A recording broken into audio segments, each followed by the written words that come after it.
Hey, one trick that I learned when taking or removing the rollers. There's a lot of paint that's left in those rollers. And stirring sticks have these little curves cut in them. Well, for many years I thought they were just the handle, right? Wrong. No, those curves that are cut in the paint sticks are to scrape the paint off the roller. Yeah, so you can get as much of the paint that's stuck in the roller out of the roller before you wash the roller or throw it away. Removing those rollers can be very messy and yeah, very messy. You get paint all over yourself and all over the floor and whatnot. And one thing that I do is I keep the bags that the roller comes in. Usually if you buy them, they come in a bag. Or I keep some Ziploc bags around and I'll put the roller in a bag, in the bag it comes in, or a Ziploc bag, pull the roller off, and then if you just tuck the bag back into the roller, or if it's a Ziploc bag, zip it up, the paint will never dry in the roller and you can reuse it. Or you can just wait until you're ready to clean it and you don't have to worry about it going bad. Just a little tip for y'all, but you probably already knew that.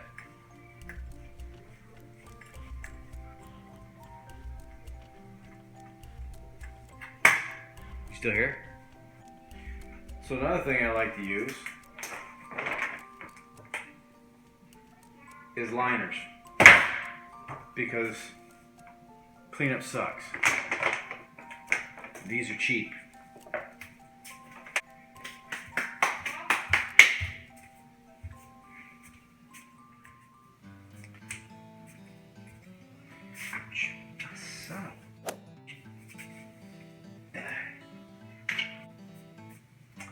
One other thing I like to do is keep my brushes in water. Especially if you're cutting and you start, you go right from cutting in a corner or the area between the wall and the ceiling, cut that in with a brush, or up against the cabinets, and then you grab a roller and start rolling and you get carried away and you forget about the brush, and 15 minutes later you get a half-hardened brush. Well, just take it, throw it in some water, and then when you're ready to use it again, you just turn on the faucet and get the paint out of it, kind of shake it dry, and stick it back in the paint and start painting again. Having a little glass of water to put your brush in while you're not using it will keep the paint from hardening. Yeah. Another tip. But Rick, what happens if the paint has hardened on my brush? Do I just throw it away?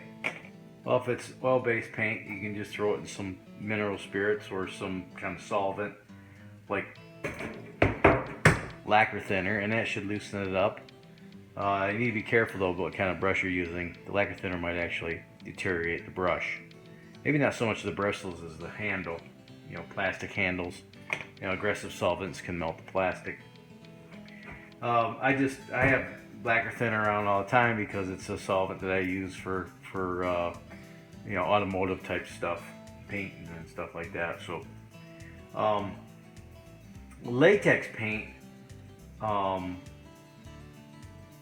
lacquer thinner won't dissolve it, but it will deteriorate to the point where it can be removed. And I had inadvertently left this brush out overnight. This is just a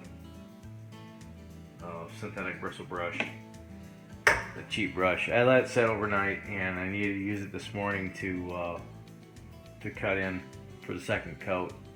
So I just grabbed some lacquer thinner and put it in a container like this, and put it in the lacquer thinner for about 10 minutes, and it softened up the paint enough to where I could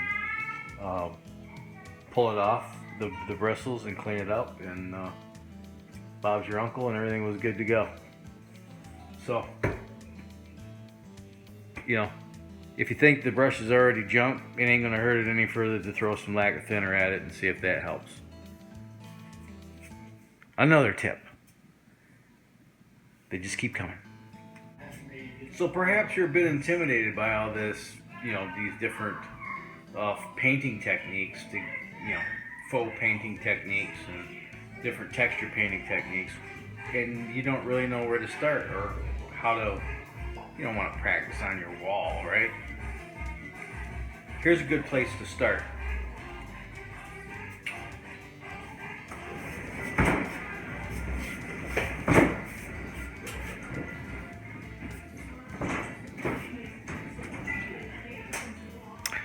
So I've painted the wall behind the refrigerator. Most people wouldn't do that. But I'm not most people.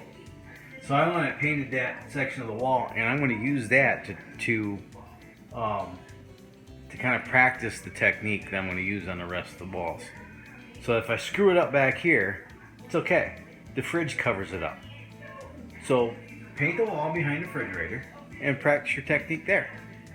And if it doesn't work out, you can just cover it up with whatever color you use for a base, and nobody's the wiser, right? Just make sure that you get enough room to get in here.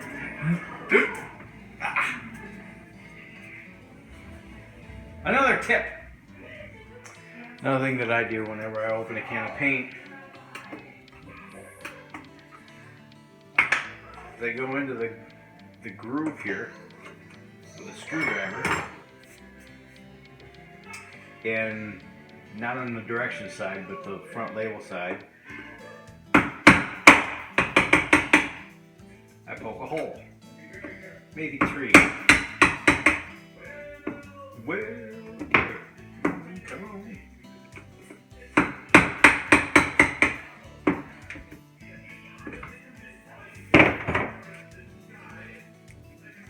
So I've got 3 holes, 2, 1, right? And that allows the, when I pour some of this paint into the pan, inevitably there's going to be paint that gets inside that groove, and that's what the lid seals into. So you want that paint to be able to drain back into the paint can, and that's what those 3 holes do. I'll show you.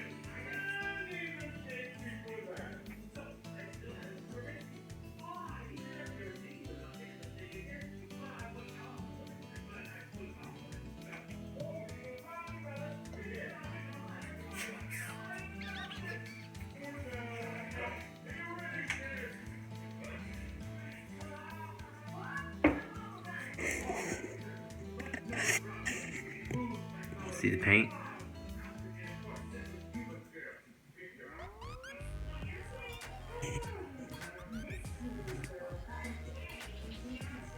There's a hole there, there, and there. And then the paint now is draining back into the pan. Right back into the can.